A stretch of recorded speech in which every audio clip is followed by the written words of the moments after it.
السلام علیکم ورحمۃ اللہ وبرکاتہ۔ عزیز دوستو، آپ تماموں کا اسلامک گفتار چینل میں دل کی عمیق گہرائیوں سے خیر مقدم و خوش آمدید۔ عزیز دوستو، ہماری عاجزانہ اور مؤدبانہ آپ سے درخواست ہے کہ اپنا قیمتی وقت نکال کر اس ویڈیو کو آخر تک ضرور دیکھیں، اور اگر آپ ہمارے چینل اسلامک گفتار پر نئے ہیں تو بیل آئیکن پر کلک کر کے ہمارے چینل اسلامک گفتار کو ضرور سبسکرائب کریں۔ عزیز دوستو، لوگ کہتے ہیں لفظوں سے کیا ہوتا ہے۔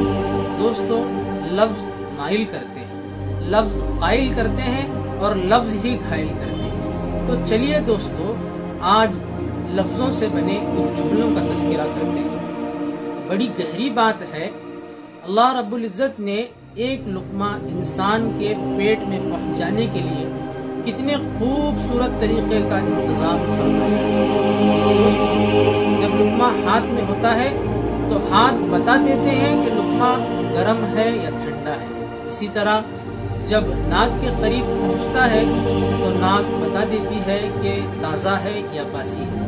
اسی طرح جب منہ میں پہنچتا ہے تو دانت بتا دیتے ہیں کہ سخت ہے یا نرم ہے۔ اسی طرح جب زبان پر پہنچتا ہے تو زبان بتا دیتی ہے کہ میٹھا ہے یا کھٹا، یا کڑوا یا ترش۔ تو دوستو، اب یہ اختیار آگے کا یہ ہمارا ہے کہ ہم یہ سوچیں کہ یہ جو لقمہ ہم کھا رہے ہیں، فیصلہ ہمیں کرنا ہے کہ حلال ہے یا حرام ہے۔ اسی طرح دوستو، جب انسان کی روح نکلتی ہے تو اس کی ابتدا پیر سے ہوتی ہے تاکہ انسان بھاگ نہ سکے، اور اس کی روح کے نکلنے کی انتہا آنکھوں پر ہوتی ہے تاکہ انسان موت کے وقت اپنی بے بسی دیکھ سکے۔